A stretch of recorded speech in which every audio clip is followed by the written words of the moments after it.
তো hello guys, তো finally আজ ডিউটি যাওয়ার আগে চলে আসেছি আজ পুরুলিয়াতে। একেবারে তোমাকে দেখাচ্ছি, চলো কি ওঠে কি নাই। তো আজকে চলে আসছি বাবা খাটু শ্যামজির মন্দির। তো সামনে এখানে আমাদের গোসলার কাছে একটা পুরুলিয়াতে নতুন প্রতিষ্ঠা হলো খাটু শ্যামজির মন্দির। তো ওইটাই আমি দেখতে চলে এসেছি। তো ফাইনালি চলো তোমার, তো আমাদের পুরুলিয়াতে প্রথমবার খাটু শ্যামজির মন্দির প্রতিষ্ঠা হলো। তো বুঝতেই পারছো খাটু শ্যামজি হায়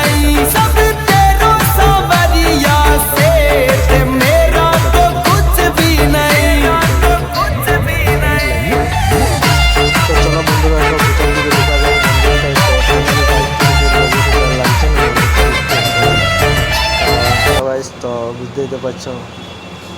দেখো ভিতর দিকে উঠছে, তো ভিতর দিকে মোবাইল এলাও দিচ্ছে না, আমাকে অবজেকশন করলো, তাও আমি শুনি নাই। কিন্তু দেখো ভিতরে পুরো এখন পূজা পাশা চলছে এখন।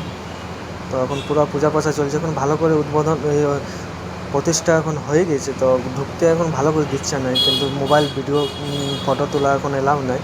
কিন্তু আমাকে বন্ধ করছে, বাকি লোকগুলোকে জানেন নেই কী বলছে, তো আমাকে মানা করলো। তো ফাইনালি আমাকে যখন মানা করলো, তো আমিও প্রণাম টন্নাম করে সিধাভাবে চলতেই ছিল।